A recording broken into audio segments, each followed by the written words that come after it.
नमस्कार, news 18 special में आपका स्वागत। मैं राहुल ओझा आपके साथ। कारगिल विजय के 25 साल पूरे हो गए। द्रास में कारगिल वॉर मेमोरियल पहुंचकर शहीद जवानों को श्रद्धांजलि प्रधानमंत्री नरेंद्र मोदी ने दी। वीर शहीदों को पीएम मोदी ने नमन किया। 26 जुलाई को कारगिल विजय दिवस मनाया जाता है। इसी दिन भारतीय सेना ने दुर्गम पहाड़ियों पर तिरंगा फहराया था। मई 1999 में पाकिस्तान की सेना ने कारगिल पर कब्जा किया था। 3 मई 1999 को भारतीय सेना को चरवाहों से घुसपैठ की जानकारी मिली थी। पाकिस्तान को खदेड़ने को लेकर भारतीय सेना ने ऑपरेशन विजय चलाया था। भारत और पाकिस्तान के बीच 60 दिन तक युद्ध चला। भारतीय सेना ने 26 जुलाई को टाइगर हिल पर तिरंगा फहराकर कारगिल वॉर में पाकिस्तान को हराया था। इस युद्ध में भारतीय सेना के 527 जवान शहीद हुए थे। भारतीय सेना के 1363 जवान घायल हुए थे, जबकि पाकिस्तान के 400 से अधिक सैनिक मारे गए थे।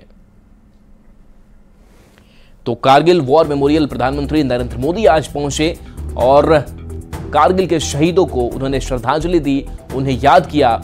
और इस गौरव गाथा की ये 3 तस्वीरें भी आपको दिखा रहे हैं, जहां कारगिल में प्रधानमंत्री नरेंद्र मोदी आज पहुंचे, शहीद के परिजनों से, परिवार वालों से मुलाकात भी की।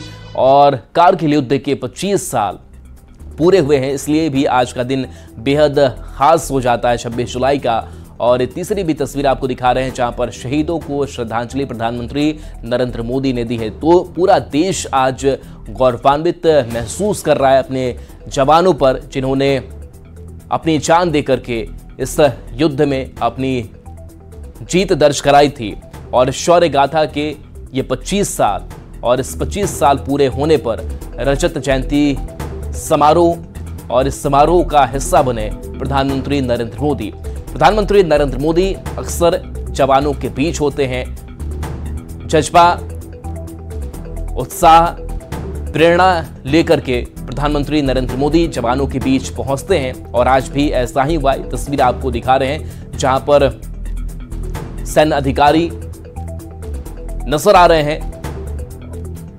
और ये तस्वीर आपको दिखा रहे हैं, जहां पर देखिए म्यूजियम है, जहां पर स्मृतियां संजोई गई उन शहीदों की जो शहीद हो गए इस युद्ध में। उनसे जुड़ी तस्वीरें हैं, उनसे जुड़ी यादें हैं, उनसे जुड़ी हुई कुछ पंक्तियां हैं, जिसको निहारते देखते प्रधानमंत्री नरेंद्र मोदी नजर आ रहे हैं। और जो साथी जवान हैं वो उनको बता भी रहे हैं। तो एक एक यादों को खुद प्रधानमंत्री नरेंद्र मोदी भी संजो रहे हैं। और ये तस्वीर आपको दिखा रहे हैं, आपको अलग अलग तस्वीरें दिखाई दे रही होंगी। ये तस्वीरें हैं उन शहीदों की जिन्होंने कारगिल युद्ध में अपनी जान गंवा दी, और उसका मुआयना करते हुए, उसको देखते हुए, समझते हुए प्रधानमंत्री नरेंद्र मोदी नजर आ रहे हैं। तो ये वो जगह जहां पर यादें हैं उन वीर शहीदों की, और उस शौर्य गाथा को आज याद किया जा रहा है।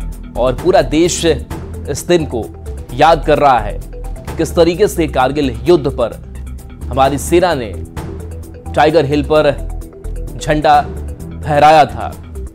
और ये तस्वीर आपको दिखा रहे हैं, जहां प्रधानमंत्री नरेंद्र मोदी इस संग्रहालय में गए, जहां पर जवानों से जुड़ी हुई यादें संग्रहित हैं, उनसे जुड़ी हुई तस्वीरें हैं, और कई घटनाओं का जो जिक्र है वो भी यहाँ इस संग्रहालय में किया गया है। तो कई ऑपरेशंस जो हैं वो एक साथ चलाए गए थे, और काफी कह सकते हैं कि 2 महीने से ज्यादा का जो युद्ध है वो भी चला। और इस दौरान देखिए जो वेपन्स इस्तेमाल किए गए, उन हथियारों की भी एक जो प्रदर्शनी है वो यहाँ पर नजर आ रही है, उसको यहाँ पर रखा गया है, और उसको भी प्रधानमंत्री नरेंद्र मोदी समझ रहे हैं। और ये वो शहीद हैं जिनकी तस्वीर आपको इस गैलरी में नजर आ रही होगी, जो इस कारगिल युद्ध में शहीद हुए। तो देखिए, इस मौके पर पीएम मोदी ने कहा कि कारगिल विजय दिवस शौर्य का प्रतीक है। आज देश वीर शहीदों को याद कर रहा है। देश को विजय दिलाने वाले नायकों को नमन। कारगिल में असत्य और अहंकार की हार हुई थी। देश पराक्रमी नायकों का ऋणी है। पीएम मोदी ने कहा कि पाकिस्तान अपने इतिहास से कुछ नहीं सीखा है। भारत हमेशा शांति का पक्षधर रहा है, लेकिन भारत ने दुश्मनों को हमेशा मुंहतोड़ जवाब भी दिया है। हमारे जवान नापाक इरादों को कुचल देंगे, आतंकवाद को हमारे जाबाज कुचल देंगे। कारगिल में हमने केवल युद्ध नहीं जीता था, हमने सत्य, संयम और सामर्थ्य का अद्भुत परिचय दिया था। आप जानते हैं, भारत उस समय शांति के लिए प्रयास कर रहा था। बदले में पाकिस्तान ने फिर एक बार अपना अविश्वासी चेहरा दिखाया, लेकिन सत्य के सामने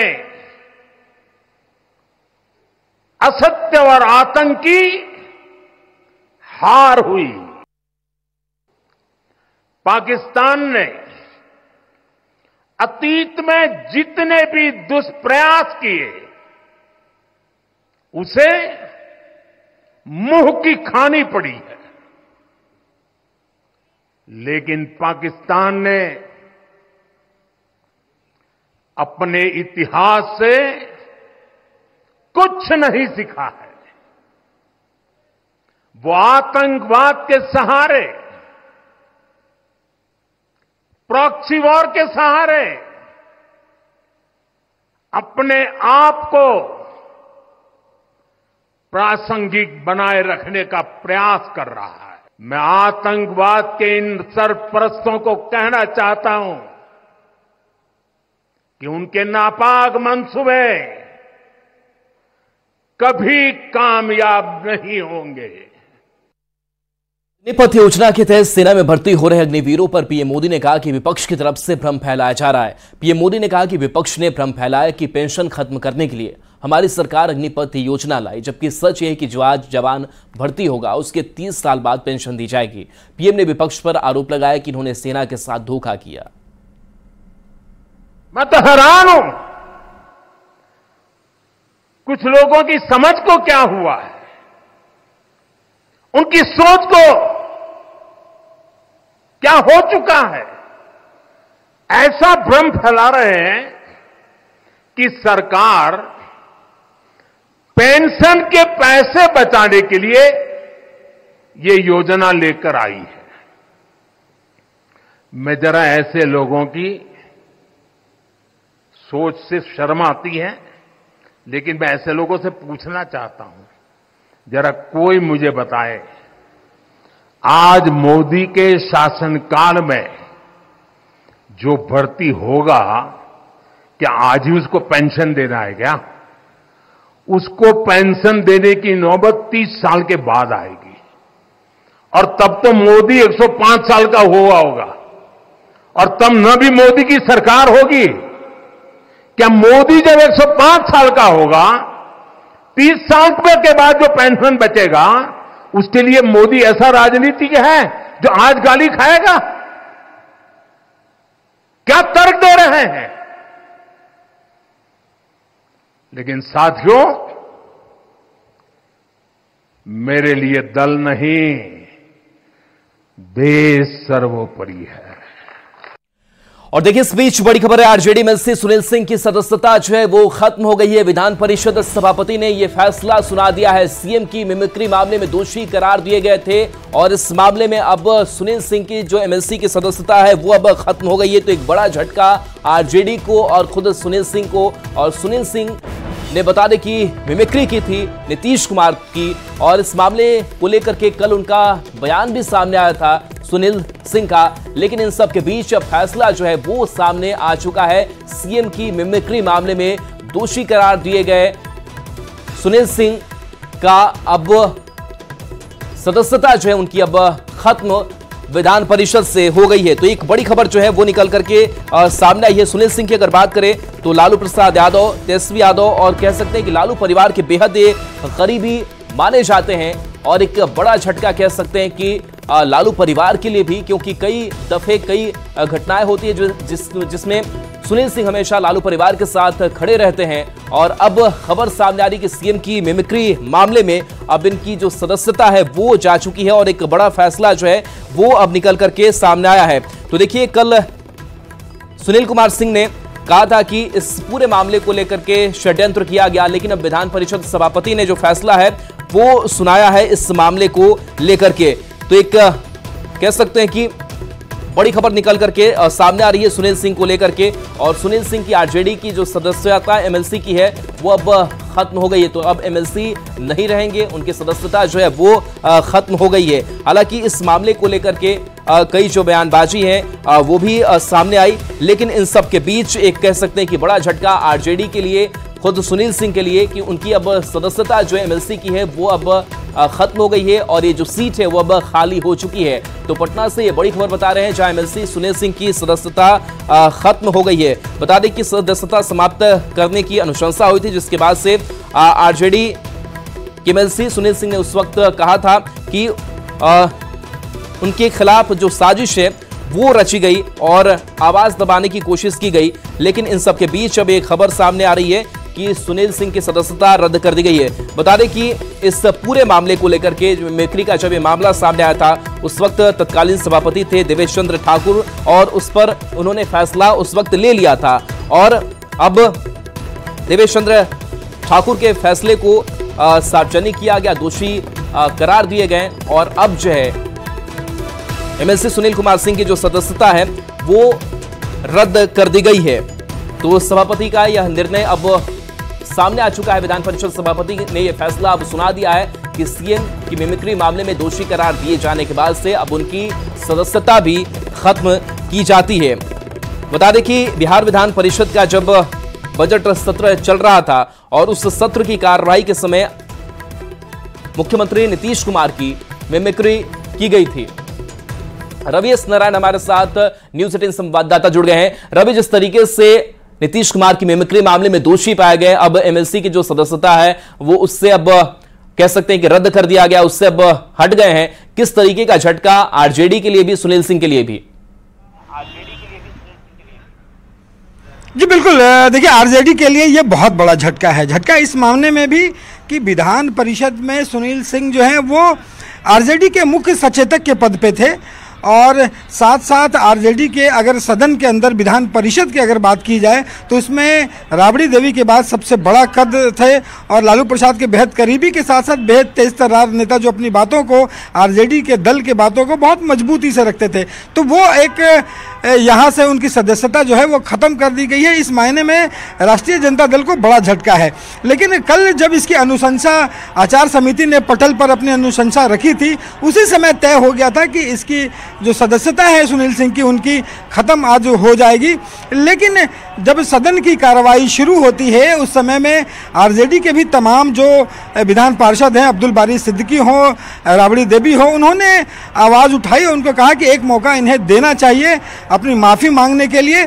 लेकिन सबसे बड़ा सवाल ये आया कि जब ये कार्रवाई चल रही थी, जब ये सुनवाई हो रही थी, इन पे मामला चल रहा था, तो इनको कई बार बुलाया गया और ये बात कही गई कि अपनी बातों को सामने आकर के रखें। लेकिन सुनील सिंह एक बार भी वहाँ तक नहीं गए अपनी बातों को रखने के लिए, और उनका कहना था कि स्टार प्रचारक हैं, जिसके कारण लोकसभा के चुनाव में वो व्यस्त हैं। तो ये माना गया, जो सभापति ने जो फैसला सुनाया है उसके मुताबिक ये माना गया कि अपनी बात वो रखना ही नहीं चाहते, और इसके कारण उनकी सदस्यता जो है समाप्त कर दी गई। दूसरी तरफ सुनील सिंह के साथ साथ मोहम्मद जो सोहेब हैं, कारी सोहेब, वो भी दोषी पाए गए थे नीतीश कुमार की मिमिक्री करने के लिए और उन पर अपशब्द कहने के लिए। लेकिन उन्होंने सुनवाई के दौरान जो है वो माफ़ी मांगी थी, जिनके कारण उनकी सदस्यता जो है वो बच गई है। लेकिन सुनील सिंह जो है उनकी सदस्यता आज से चली गई है। जी बिल्कुल, कारी सोहेब ने अपनी गलती मानी, माफी मांग ली और उसके बाद से उनकी सदस्यता बच गई। आखिर सुनील सिंह के साथ ऐसा क्या हुआ कि उन्होंने इतना बड़ा रिस्क लिया कि नहीं, वो माफी नहीं मांगेंगे, अपनी गलती स्वीकार नहीं करेंगे? देखिए, जो उन्हें कार्रवाई के दौरान जो बातें उन्होंने रखी हैं, जो अनुशंसा के दौरान जो बातें निकल करके लिखित रूप से एक ढंग से कहें कि प्रमाण के तौर पर जो सामने आया है, उसमें उन्होंने जब भी वो नहीं गए उन्होंने अपना तर्क दिया है। उन्होंने एक बार जब नहीं गए तो उनका कहना है कि लोकसभा चुनाव में वो व्यस्त हैं, स्टार प्रचारक हैं, रोहिणी आचार्य के साथ में लगातार वो प्रचार में छपरा में जुटे हुए थे। दूसरी बार जब उन्हें बुलाया गया तो उन्होंने लिखा है कि वो खुद बिस्कोमान जो हैं उनके वो चेयरपर्सन है, उनका चुनाव होना है, उस चुनाव में लगे हुए इस कारण से वो नहीं पहुंच पाएंगे। तो इन कारणों को दिखाते हुए वो नहीं पहुंच पाए। लेकिन सबसे बड़ा सवाल है कि अगर आप पे कार्रवाई होती है, ये तय है कि आपकी सदस्यता जा सकती है, ऐसे मामले में उन्हें पहुंचना चाहिए था। लेकिन सुनील सिंह खुद ये फैसला लेने के लिए जाने गए हैं। उनका फैसला, उनके जो फैसला होगा वो खुद समझते हैं, तो किन वजहों से वो नहीं गए वो खुद जानेंगे। लेकिन इतना तय है कि उनकी सदस्यता जो है वो आज चली गई है और आरजेडी को बहुत बड़ा झटका लगा है। बिल्कुल रवि, और बयान भी सामने आता है सुनील सिंह का, और नीतीश कुमार पर हमलावर नजर आया कि नीतीश कुमार पर कार्रवाई होनी चाहिए, उनके के खिलाफ षड्यंत्र किया गया। तो इस तरीके के बयान जो है वो अभी भी सामने आ रहे हैं सुनील सिंह के नीतीश कुमार को लेकर।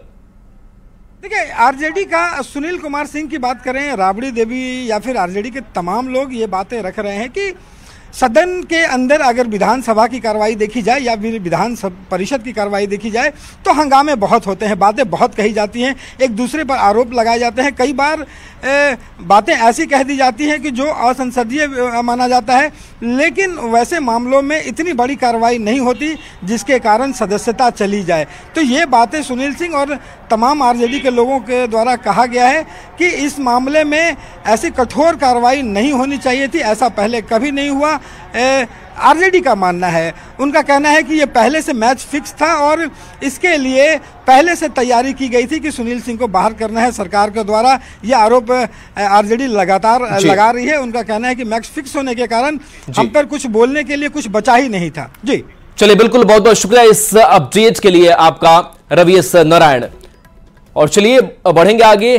कारगिल युद्ध की हम बात कर रहे थे, तो कारगिल युद्ध के कई हीरो रहे, इन्हीं में से एक है परमवीर चक्र विजेता योगेंद्र सिंह यादव।